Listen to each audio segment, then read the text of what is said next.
Welcome to Cafe Commerce, really an awesome partnership by the City of San Antonio and Lift Fund, who is a nonprofit community development financial institution that is housed here in San Antonio. So I can recall November of 2015 when a pitch guru on Twitter named Susie Sosa actually said, "Want to raise money for your startup?" She asked. This is the best pitch book ever. Naturally, I jumped on Amazon only to find that Get Backed by Evan Baehr and Evan Loomis was backordered. But when the book finally arrived, I was struck by three things. And I think it's important that you understand that we try to embody this at Lift Fund and at Cafe Commerce and in our partnership in serving entrepreneurs. The authors spent a chapter on being grateful. And I think that's so important in today's economy and also in entrepreneurship. But they were also eager to see where their journey for entrepreneurship would lead them. Second, success in business, as in most things, requires great relationships and care. And I know this through my partnerships and relationships here. We have several friends of Cafe Commerce and Lift Fund. I'd like to recognize our advisory board member, Jody Newman, there. Some mentors, raise your hands. I see Noah, I see Luis, our former president, Peter French, thank you for joining us.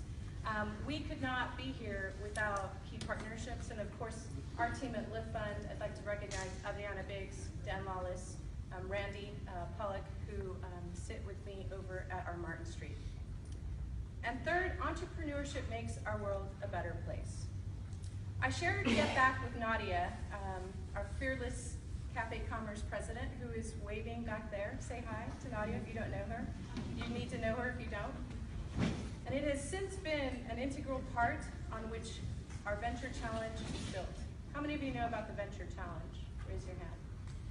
So the Venture Challenge is actually announced its finalists yesterday afternoon. Where's Ryan? Ryan's somewhere around here. And what we've done is we've taken 80 businesses and startups, and we have either indoctrinated, exposed, or they have drank the Kool-Aid of Get Backed. And what's interesting when I think about just sharing a book, a resource, it actually goes a long way, and it can have so much impact in so many people's lives. And we hope that today is about that. The things that Get Back talks about at Lift Fund, we've actually been able to track the real world impact of entrepreneurial insights that underpin the book, that motivate small business lending and support. As many of you know, last week we released our 6-year economic impact study of Lift Fund's work. For every $1 in capital that we lend to small business, the economy sees a $13 return. That's small business, folks, and it is amazing. Backing small businesses, the smart ones, the hardworking ones, the ones with great stories and vision just makes sense. And we see that with Evan's work at Able, and we also see that at Lift Fund. I'm thrilled to announce Evan, co-author of Get Backed, co-founder of Able Lending, which is a really neat, innovative, and supportive platform for lending and using F&F, friends and family, to create opportunity for small business. He was a key player at Facebook. He's a graduate of Princeton, Yale Divinity School, and Harvard Business School. Evan, thank you for your acumen, for your focus, for your energy. Please join me in welcoming Evan here today.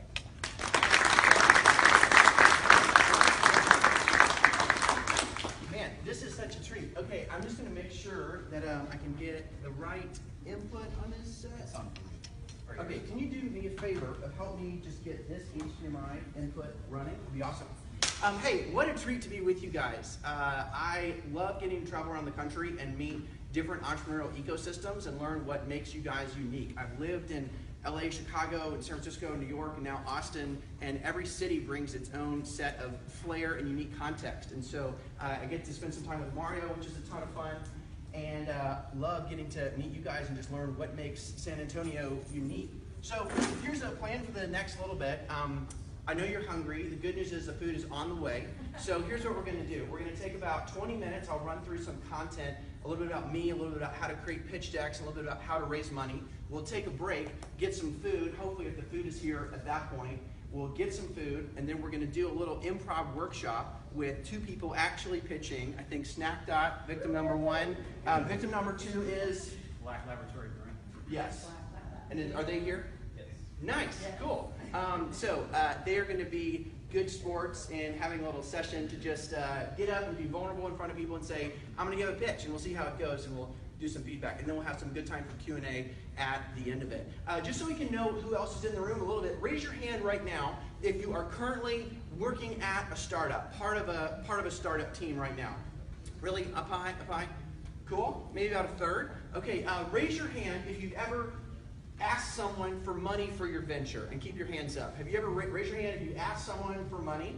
Okay, keep your hand up if you were successful in getting money closed.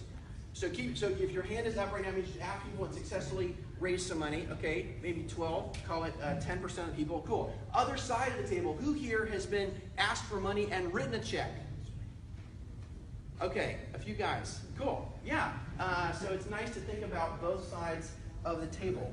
It takes check writers to write the checks that we get to ask for. So let me tell you a little bit about me and how we got into sort of this mess of fundraising. Okay, so, bam, bam. We're so close to having this work. There we go. Children's pictures. All right, I'm a real person. I'm a dad. It's my son Cooper. He's awesome. It's my daughter. She's awesome. Her name's Madeline.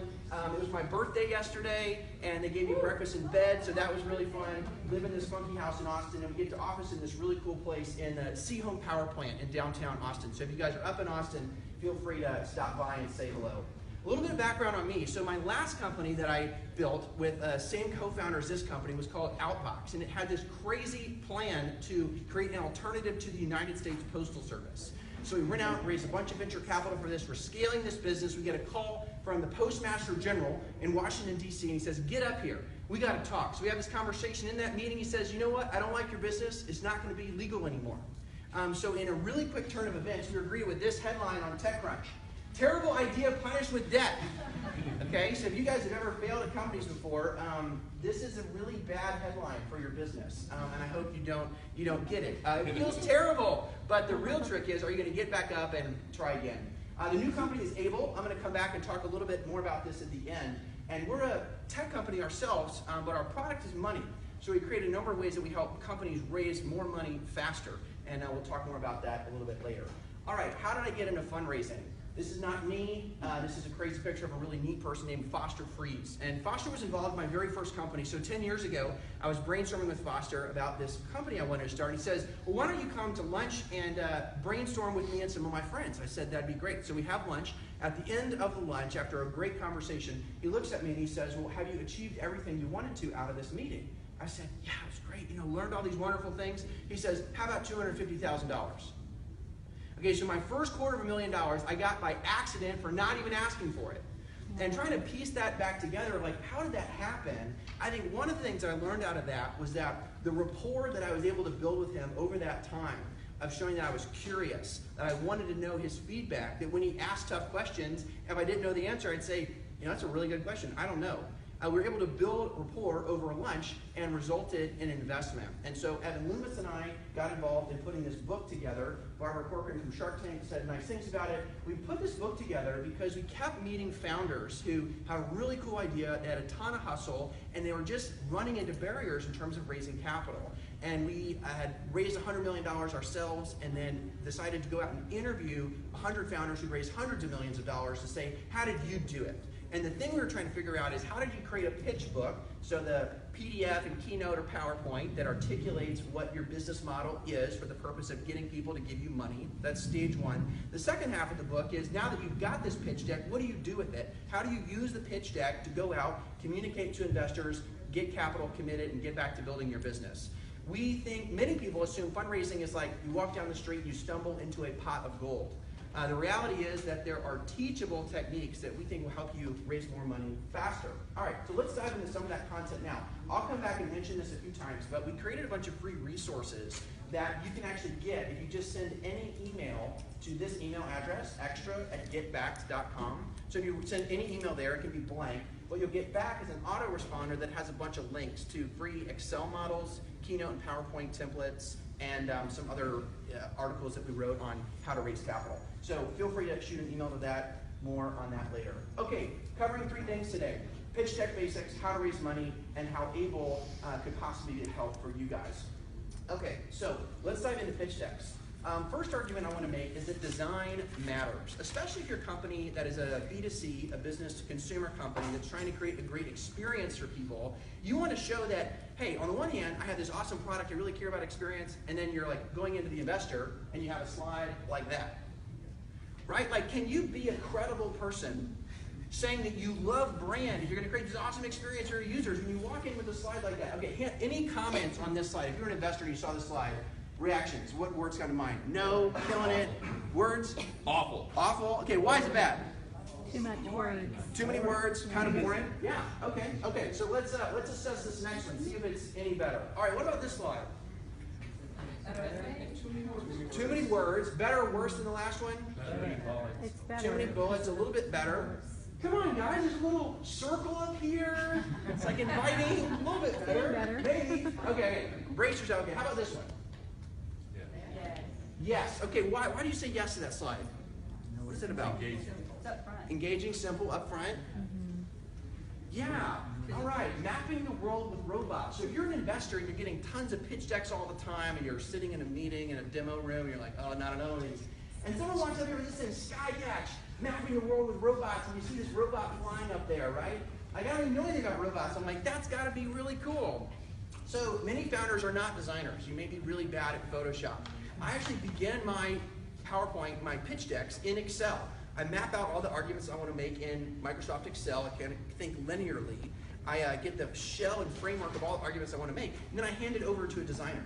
So I'm not a designer, that's cool. You might not be a designer. It's good to work with designers that can help you in things like typography and colors and layout and the building of any visual assets you need. But I would say Keynote in particular is a tool that can help you get a long way of the way there. Of just picking some colors, of sticking to some great design principles. We try to walk through some of these in the book. We believe that having a well-designed pitch deck will make your interactive presentations much more effective. Also, when you're sending your deck to people ahead of time, they're much more likely to read it and make it all the way through. All right, so story matters. My AV guy, just a quick question. When I hit play on that on a video, will it play through the HDMI speakers as long as my sound out is HDMI? Awesome. So story matters. So I'm going to ask you guys to tell me a little bit about this website. So we see that it's LensCrafters, and this is the page of their website where they are trying to sell kids eyewear. So who can help me understand a little bit about, like, why does LensCrafters sell glasses, and in particular kids glasses? Any thoughts, like, from this website, or what you can kind of tell from this? Any thoughts? Harvard Business School does a great tradition of cold calls. Okay, South Pole, sure, right here. Red shirt. What do you got? That's you. They've got customers for life. Customers for life. Okay, so start them young. They love eyes. They love eyes. Okay. Yeah. Do you have a sense from this picture? Where do you think they got this picture? Yeah, you go ahead. Right here. Well, Yeah. I was going to say, are they doing homework together? Okay. Yeah, it's a little family friendly. People with glasses can read things, helps with homework maybe. Okay. Anything else on this? Okay, so I'm going to show you a little video. Granted, the deck is slanted here. I'm going to show you a video that is putting LensCrafters. They don't have the advantage of getting show video here. I recognize that. I'm just going to show you one different way of thinking about story. And let me hop here.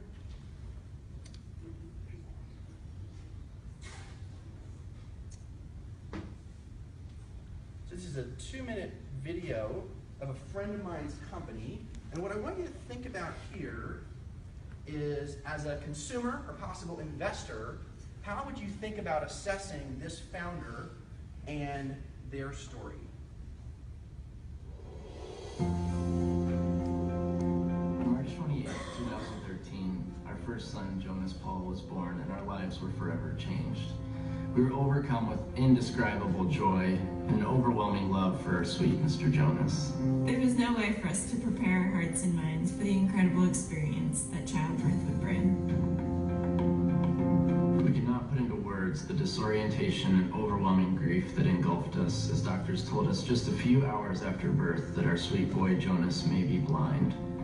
And then a few hours later wake us to the news that his heart rate had slowed dramatically, he'd stopped breathing, and he had to be rushed to the NICU. As our sweet boy spent the next week clinging to his life, we wrestled with the potential of losing our son, and at the same time wrestling with reshaping our expectations of having a normal child with a normal childhood.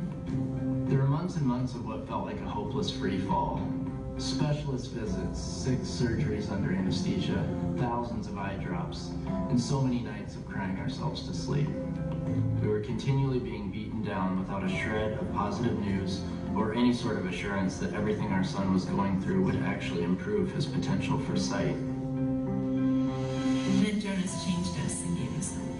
His smile, his giggles and squeaks, the way he softly explores our faces with his sweet little hands, how he recognizes our voices even in a crowd, the way he showed us that love is more powerful than a disability. Though Jonas will not see the world how the average person sees it, or may not even be able to see our faces or the faces of the ones who so dearly love him, he will still see. He'll see subtleties in the world that we often overlook. And he'll see the beauty in people that can't be seen through physical appearance. This has provided us with hope. Hope that our lives are not changed for the worse, but potentially for the better. Hope that Jonas will make an impact in this world. Hope that we can provide a bright future for our son by providing him with the skills and resources necessary to allow him to live a fulfilled life. We've gone through a gamut of emotions, from the devastation of thinking he's going to die, to the heartache of thinking he was going to be blind, and now a small hope for his vision. And now we're redirecting that emotional energy to be creative and provide him with opportunities. This is the driving force behind Jonas Paul Eyewear. We began to research tools that will enable Jonas's future, and this led to a discussion and search into the eyewear that he will have to wear at a very young age. To our surprise, we discovered one missing factor in existing eyewear options for children, and that was style. The majority of children's eyewear solutions still focus purely on function, often at the expense of a child not feeling beautiful in his or her glasses. We decided to form Jonas Paul Eyewear to provide function and new form to children's glasses. We want to inspire children. We want them to be confident and beautiful visionaries for a creative future.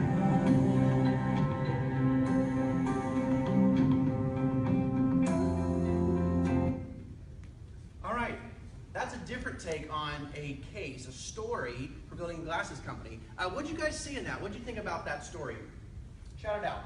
Personalized. Say it again. Personalized. Personalized, yeah. So like a really intense personal story began that. Yeah, what else? Emotion. Emotion? Yeah, good. Leveraging personal tragedy for financial benefit. Yeah, okay, so there's interesting ethical things in there about,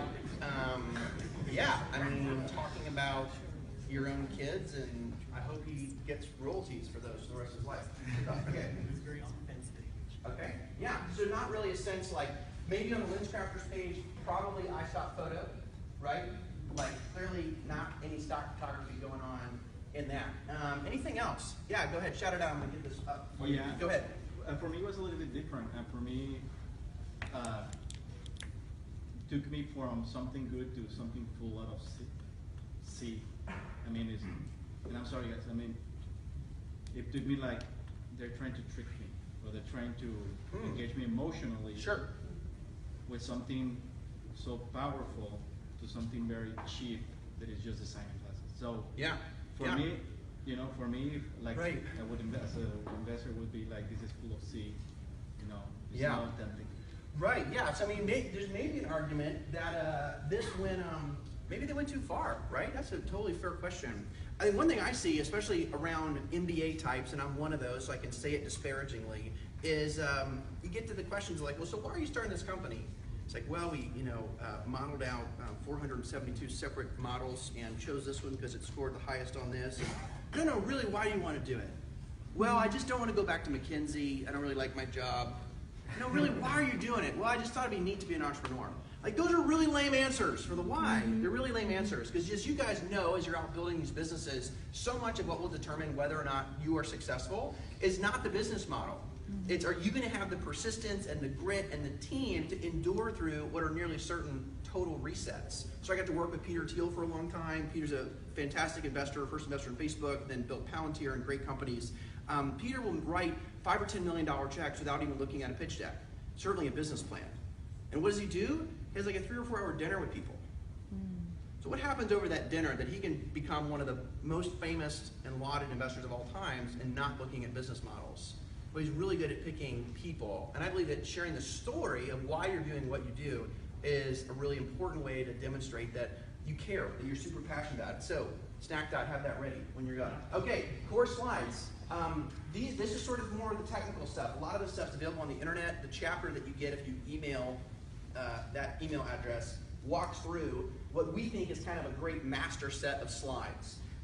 These are the 10 that we suggest that can turn into 12 or 15. Sometimes you may kill one of these, but these are the basic components that you want to have in the slides. One thing we did in the book is collect a lot of slide decks and provide them to you in full. And this is one of them, my co-author of the book is actually his company, his last company called Treehouse. And it's one of the great examples of what we think they really nailed in terms of hitting on all those core points of articulating the business model. I will flag here that this is what we call a reading deck. So this is a deck designed to be sent to investors ahead of time for them to consume reading it asynchronously from when you're in the room. If I were up here presenting to you right now and I had this slide, for example, up on the screen, you'd probably zone out from what I'm saying and you'd be focused on reading all the stuff up here. So we create 2 decks every time. We have what we call the presentation deck and the reading deck, and those are separate decks. All right, we're gonna talk a little bit about how to raise money, and then once the food's ready to go, we'll take a break, because I know you're hungry. All right, apologies if some of this is redundant for you guys. I never know where people are coming from. So, sources of capital. How are you going to find people to possibly give you a check? Number one, you should always get customers' money first. If you can't do that, then you can resort to selling your company to equity investors. All right, so the 5 funding sources. This is mapped out from basically the stage of your company on the x-axis, similarly to how much you're trying to raise. This walks through these 5 different buckets of people, beginning with accelerators, up to friends and family crowdfunding, angel investors and groups, and then eventually venture capital. So going up this is kind of like what size check you're asking for, what stage business you are, and these are your pools of capital on the equity side to be distinguished from the debt side. Debt's going to have a probably soon obligation of making repayments on principal and interest, and equity does not require that, but is selling part of your business. So the standard in venture is important to understand. There's a lot of nomenclature thrown around, and this is the cheap seats version of this. 2 common instruments for raising equity capital. People could do one of 2 things, either what they call a priced round or a convertible note are the 2 standard instruments done. So the nomenclature on a price round is what they would say something like, well, I'm raising 1 on 5 for a 6 post. And what that language means is the first number is how much money you're raising. So I'm raising $1 million. I'm raising $1 million on 5. The 5 refers to what's called the pre-money valuation. So let's say I want to go raise equity capital right now. I have a business and it's worth $10. I need to get $1 to help me with my business. So if my business is worth $10 and I'm raising $1, I'm selling 10% of my business. So that would be I'm raising $1 on a $10 pre-money valuation. The post-money is easy. It's just your current valuation of 5 plus the money in the business makes for 6. So that's the nomenclature for price round. The other instrument is a convertible note. It's technically a debt instrument. It does have an interest rate usually, but it essentially functions as an equity investment. And the language here is somewhat similar. So you raise how much money, amount of dollars, $1 million, with a discount and a cap. So as an entrepreneur, you're negotiating what the discount rate is and the cap. The discount is essentially a way to reward this lender at the conversion of the next equity raise. So all you really need to know is you want a lower discount, is good for you, and the cap says in the case of your business has meteoric growth, the investor, the lender, may want to protect themselves to get a lower valuation at the conversion if your business has massive growth. So those are kind of the 2 instruments to think about on that side. All right, how do you actually raise money? Once you have the pitch deck, let's assume it's awesome, you've got the story, you know how to articulate it. You now know what you're trying to raise, convertible note, price round, debt options, whatever. I find most of my conversations with people raising money go something like this. How's the round coming together? Oh, it's been really good, had a lot of great meetings. How much money do you have raised? Well, we have some people that seem really interested and we're feeling good about it. Okay, so like 4 months later, same person. How's it coming together? We're just feeling so encouraged, had all these really great meetings, you haven't closed any yet. And what I find is that people are, on the one hand, doggedly focused on recruiting customers and understanding their customer funnel, acquisition costs to get them in the top of the funnel, driving them through to each of the stages, booking them for recurring revenue. But when it comes to investors, people think of it as like, oh, I just want to be at South by and happen to sit next to a rich person who drops a gold bar on the ground and I picked it up. Rarely does that happen. It's never happened to me. So what we suggest is being as disciplined with your sales funnel when applied to investors as you would be in actually recruiting customers. So similar model here. So we have this funnel question at the top. We're saying, who are we going to target to pitch at the top of the funnel? How are we going to get meetings with them? How do we generate momentum in the fundraising round? And how do we close the round itself? Okay, how do you identify who to pitch? Two great tools here, AngelList and CB Insights. CB Insights is the sister product to Crunchbase. And so what I use these two tools for is to try to generate a list of at least 100 people that I can go ask for money. So my co-founder and I, we're pretty good at raising money. We've done it a bunch, wrote a dang book on the thing. Our last equity round, we started with 100 people on our list. We got in to pitch 46. We had follow-ups with 13, and we closed 2 term sheets. So we're pretty good, and we closed 2%. So if you're like not that good, like you might close 1%. So if you're closing 1% and in only round numbers, you got to have a whole number. You can't have half an investor. That means you got to pitch 100 people. And a lot of people I talked to, I was on the phone with a guy driving down here this morning. He's like, oh man, it's been really hard. Things are moving really slow. How many people have you pitched? We got 4 good conversations. 4 is terrible. You got to get to 100. So you got to get to a really long list of potential investors. The filter that you want to apply to those guys are as following. So you want to think about people that regularly make investments in your geography. That can be a helpful indicator. Nice that they've also invested money in your sector before. They're more comfortable with writing that kind of check. 2 factors, pro tip from Mike Maples, who's on our board, a great investor, founder, entrepreneur, are the following 2 things. Number 1, important that they have written a check similar to the check you are asking for. So this happens all the time. I was trying to do this $100 million debt facility. And I was like, we want 10 checks of $10 million. So where do you go? You go to people with lots of money. So we went to these family offices in Dallas. They were all in the Crescent building. You guys may have been up there. Walk in thinking they've got so much money. Of course, they're likely to give me money. And Mike was like, are you sure you really want to go pitch those people? I'm like, they have so much money. It's going to be awesome. Mike says, ask them about their last investment in a technology company. That's the first question you should ask. So I go into these meetings, the nice sons of the guy that made all the money. Hey, tell me about the last time you guys wrote a check into a technology company. And they sort of hem and haw, and maybe they come up, well, we did this deal in Mexico, they had some tech involved in it. Basically, the takeaway is they've never put money into technology companies. So the key takeaway is investors have so many reasons to tell you no.